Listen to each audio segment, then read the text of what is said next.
You put a Queensland jersey on Dane Gagai and he finds a way to score a try. Cam Munster, he's going to be the one to watch. He deserves a try. Even though he's only young, he's such a big name, he's such a promising star. Well, we've seen plenty of this in Origin. This is one of the best. McCartney will score. And Queensland celebrates. He smashed. That's a brilliant rugby league try. Chip chasing you, no, something different, mix it up. Pride is a wonderful thing for a footballer. G'day and welcome to this week's edition of Queenslander, where it's a very sombre feeling in the Sunshine State after back-to-back Origin losses, especially at the home at Suncorp Stadium. Well, I'll go to you first. Where does Paul Green go after this? Oh, I think he would have spent a fair bit of time in front of the video, watching it all over again, obviously with the series already lost. He's got to make a decision now to try and work out exactly what he wants for Game 3. The team that does he think it can improve in any way, shape or form.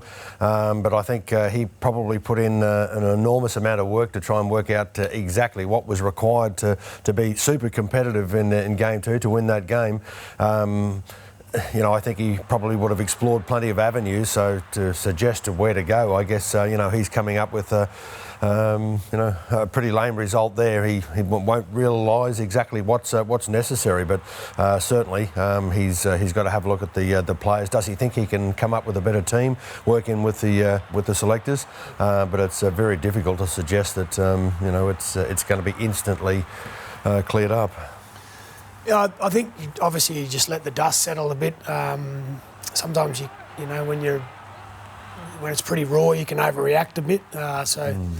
And I'm not sort of making an excuse, but I guess our depth is being tested right now. Had Callum Ponga played in both games and Harry Grant in both games, I don't think it changes who wins and loses the game, but it maybe gets closer. Yeah. And you look at New South Wales, they played extremely well both game 1 and 2, and all their best players were available. So we talked about the back five. So this is a really good New South Wales team. I knew they were going to play well the other night. I was confident Queensland would play well as well, but whether that was going to be enough, well, that was the question. But in the end, we didn't play to our potential. And while you were keen to see Reece Walsh play, unfortunately had that hamstring strain in the captain's run. Game 3 now, dead rubber. Is this the perfect opportunity to debut him, if of course, he's fit? Yeah, I think he deserves selection in the team. I'm not telling the selectors what to do, but he'll listen to you. But they thought that he was good enough to be there for Game 2, and he certainly come up with. You can't blame him for the result of that one. I can't see why not. He has the form on the board.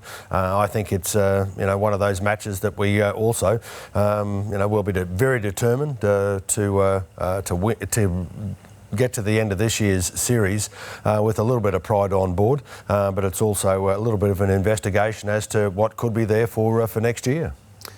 Well, what's the update on Callum Ponga? Is he going to play? We still don't know, because he's been named the last couple of weeks for the Knights, only to be withdrawn at the last minute or in the lead up to the game. So I'm not confident that Callum Ponga will be right to go. And do you put a guy in who hasn't played in 8 weeks?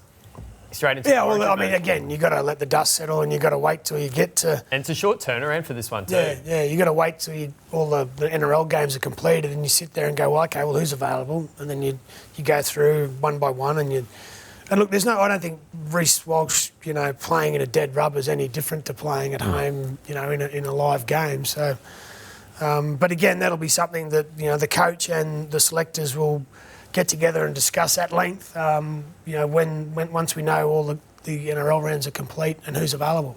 And what about if they do lose Game 3 while Paul Green's job in jeopardy? Oh, I guess it would be.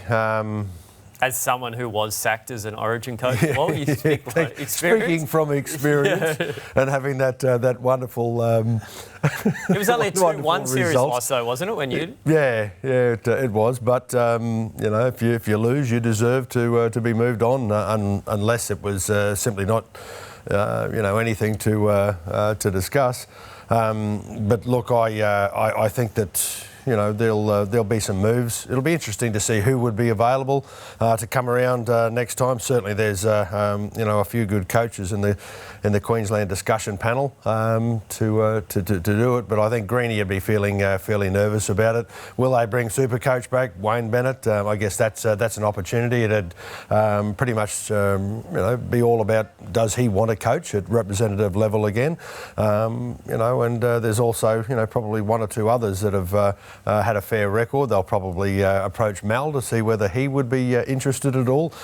So it's some tough times ahead, but I think that Paul probably would feel a little insulted if he was sacked, if he was handed the blame in his first year as coach. Sometimes it does take a little while to adjust to a new coach's demands. You know, so I think I'll leave that up to the board. Oh, look, he's only on a 1-year deal, so it's not like he'd be sacked in the middle of a contract. Short, but I think, again, you wait to see how the team finishes the series, and the board would go through a process. They'd have a look at the candidates for next year, including Paul, if he wanted to continue coaching, and then you make a decision. I think, you know, obviously Wayne Bennett did a wonderful job with the team last year, and I think people forget Mel was there as well last year, and so you had probably the two most successful Queensland coaches together. So, yeah, it'll be a process where people that are, I guess, want to coach Queensland next year, and whether Paul wants to be a part of that, well, then they'll choose who they think's the best to move forward with.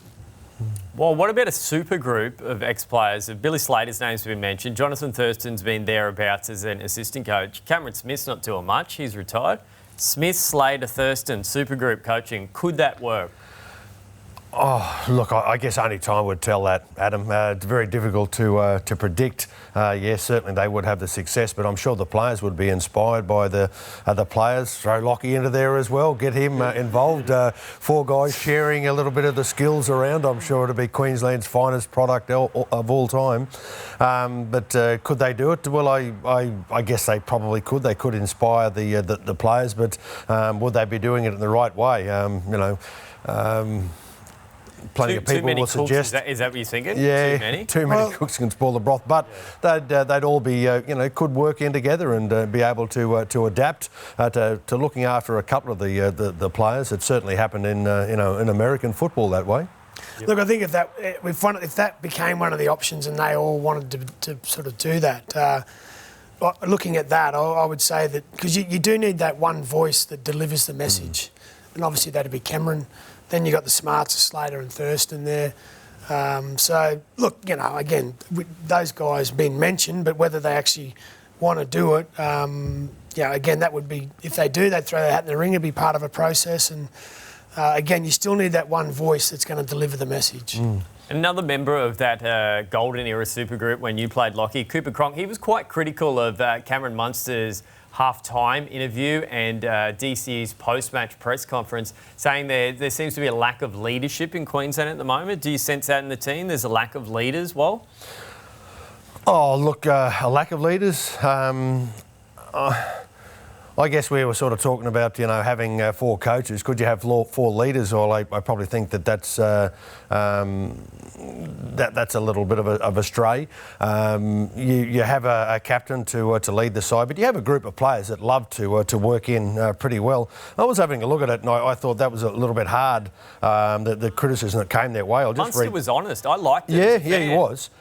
He said, make sure our timing is right. We weren't very in sync at that time, and a lot of the players are doing different things, calling our plays, and unfortunately it's not getting there. So we're going to have a chat, make sure, and this was at half time, just to make sure that our spots are okay, because they're getting all the way over us. They're too powerful. We've had some opportunities, but we didn't ice them. We need to make sure that we do. And I guess that's just a pretty natural line at half time. To be honest, when you're you're getting interviewed at halftime, you're walking off, the first thing you want to do is get in the sheds and talk to your friends, your teammates, talk to the coach, and get over as quickly as possible. But I don't think they're trying to evade the question at hand. They know that it's a pretty difficult issue, and Munster was just one of the guys that were handed the responsibility of being the playmakers. Yeah, they're told pre-game that they're the ones that are going to have to do the halftime interview, and I think most of us want them to be transparent. I asked the question, and he answered it, and I thought he was pretty honest. Yeah. So look, I can't see anything wrong with it. In terms of leadership, look, we got Cameron Munster, Daly Cherry Evans there leading the backs, and you got Christian Welsh, Josh Papali'i leading the forwards. I don't think there's an issue there at all. And at halftime in your era, Origin, you weren't doing interviews, you were trying to fight Mark Geyer at halftime. That was you all preoccupied. I wish I had been doing an interview, actually. It would have got me away from... A lot less terrifying. I was almost promised that I was going to end up on my back snoring for a couple of hours. And Lockie, what about the hooker role? McCulloch's solid in defence. Ben Hunt came on, probably added a bit more spark. Was it still the right decision to go with both, or should you have just gone with one? Well, what allowed Ben Hunt... Ben, I guess, could cover a few positions. So if you got an injury to a half, he could slot into there. Macca took the sting out of the game, which was the plan, and then Hunt came on and he added a bit of hooker, and then when McCulloch came back on, Hunt became that sort of link man, the Victor Radley type. And I thought... He was one of Queensland's best. Yeah, I thought he was very good off the bench, and I thought he was... he allowed Cameron Munster to get a little bit further, get a bit more width, and then Munster, he had to start moving the footy because we're behind on the scoreboard, and once he did, that's when we looked most dangerous. So I think Hunt was very good for us. Yep, I agree with that. But New South Wales, they're saying they should have the complete Australian team. If a Kangaroos squad was named tomorrow, would any Queenslanders get in there, or who would you toss up? Oh boy, it'd be hard to expect after two. Comprehensive defeats, yeah, two thrashings basically. That you could expect to see too many Queenslanders in there, but that's certainly happened before. I'd say Munster would be one of the ones on the lips of the selectors certainly. Cleary and Luai, they do work very well together, and sometimes they make the decision to not to break up partnerships like that. But it's hard to imagine that Munster would miss out. I had a look around the rest of the team of the guys that were probably outstanding for Queensland. They all tried, they gave it their best. Felice Kafusi is one that's sort of come to the name of the selectors. His name has come forward with the selectors previously, but it's hard to imagine they could suggest that he's had a better performance than any of the New South Welshmen. Do they show a little bit of loyalty in the Queenslanders that have been there before? I guess only time will tell, but fairly difficult to imagine that Queenslanders would get too many in at all. Well, it depends on the criteria of selecting the Australian team. If you just select it based on what you've seen in this Origin series, you would say not many, if any, Queenslanders. But if you're looking at the incumbent Australian team, and it's different. So it just depends on the criteria. If you're just picking it purely on this Origin series, I think pretty much every New South Wales player has outplayed their opposition player. Yeah. And one potential new face for Queensland in Game 3, Ronaldo Mulitalo. We had that whole farce of game day being withdrawal from the match due to eligibility rules. Who should take responsibility for that? Well, I think the NRL should come out first and just say, as soon as a player comes into first grade, make it to realise, almost identify him and say, OK, well, he's a New South Welshman, he's a Queenslander, and certainly the Queensland board should also have a look at it and test it out. It's to me, it's a very surprising thing that this has reached so far, particularly when it's got basically to just a few hours before kick-off on game day, before a decision is made. Surely the allegiance has got to be made very clear, and I'd expect that would come into place as soon as they sign a professional NRL contract. Yeah, I think obviously the mistake was made a while back, right? So I think the NRL, it's easy in hindsight because they didn't have a lot of time to work out exactly which way they wanted to go. I mean, now that the dust has settled on it, I think the NRL need to just put their hand up and say, look, we've made an error here. It's gone too far. He's played under 18s and under 20s for Queensland. So it's our mistake. So we'll own that and we're going to let him play. So one thing I do know out of all this is that surely we won't have another drama. They'll put all the checks and balances in place, at an earlier stage. So when they get to playing for under 18s, they know that they're definitely in the right place where they're eligible for Queensland, New South Wales, and if they can't play for Queensland, New South Wales. Yeah, and it'd come in soon as you signed a professional contract. That'd have to be the decision maker. Yeah, and obviously now the checking when you move to this country will be a big part of that criteria. But the decision was made so long ago that it got this far. I would have thought maybe they just bought themselves a bit more time and say we'll review it after the game. But for this particular game, he can play. How would you guys feel? Remember back to your first Origin game. If the morning of the game I said to you, sorry, you're not playing, how devastating would that be? Oh, absolutely shattering. It would be. I'm sure it was the biggest week of his life. It would have been. He would have been, there thinking, well, this is it. I'm going to get the opportunity to play. Have a look at the guys I'm playing alongside. There would have been, countless times throughout the course of the week where he would have seen highlights of the game, thinking, I'm going to be a part of that. Could be part of that. Here it all goes, and to suddenly have it ripped away from you certainly must be gut wrenching for him. So it's very difficult, but it's a point, I guess. We learn as we grow, and it's an opportunity, I think, to ensure that it doesn't happen again and doesn't sting another player. I think the best experience as a rugby league player is running out in the Queensland jersey at Suncorp Stadium. So most of the week he assumed he was 18th man, right? And then Reece Walsh gets injured on the Saturday. So when he gets told that he's playing, he's about to realise a childhood sort of dream, and to have that taken away from him like that, I can't imagine the extreme elation or excitement you had to sort of just being purely dejected. If he is granted an exemption, which is a possibility by the NRL and the ARLC commission there, do you put him in the team, for Game 3? Is it worth it? Well, if he was regarded, he was regarded as good enough to be there and named in the squad this time around. I can't imagine why he wouldn't be regarded as being quite a comfortable selection. The selectors will obviously take a look at the team again and try and decide, is there a better option for us? Can we make a smarter decision? Do we make too many changes? And if so, will he be there?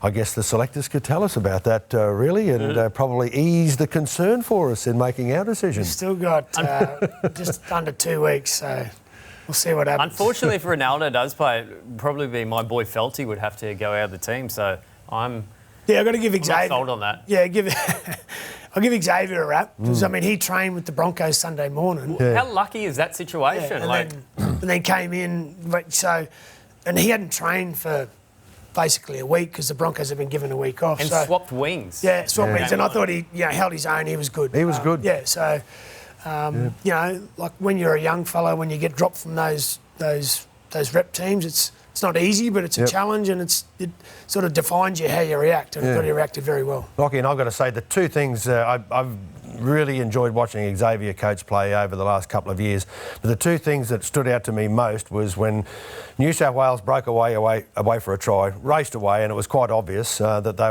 were going to score. He put in a chase that not everybody would do. They'd probably say, yep, and chased him all the way and did exactly almost got him too. Yeah, he sure did. And he has managed to do that previously for the Broncos, where he just refuses to give up in difficult situations. And that's the sort of player that you love to have in the team with you. You know that he shows guts, he shows determination, and he is never ever beaten. And speaking of the Broncos, we'll just touch on them briefly. They're back in action against the Sharks at Suncorp Stadium on Sunday. Ben Ikin's come in. Immediately a few changes. Kevy's listened to me. He's put Corey Oates back in the team, so I'll just put that campaign to the side at the moment. But also it looks like Tavita Pangai and Matt Lodge are staying as well at the moment. What do you make of that, Lockie? Because 2 weeks ago they sent out a release saying Pangai's free to go, and then yesterday Kevy says he's not going anywhere.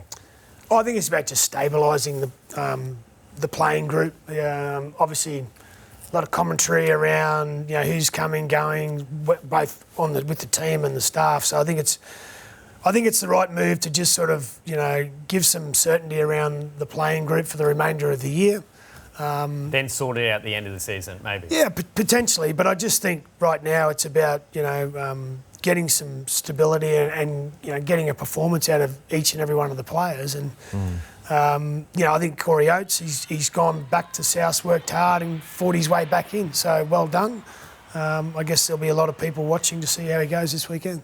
Always difficult to get a great performance out of a side when there's a lot of changes made every week. So if they've got pretty much the same sort of side going, and Kevy's quite comfortable with it, and that must be the most important feature, that Kev believes that they all deserve that selection, then I'm sure that we will see them perform a little bit better than what we have in the recent weeks.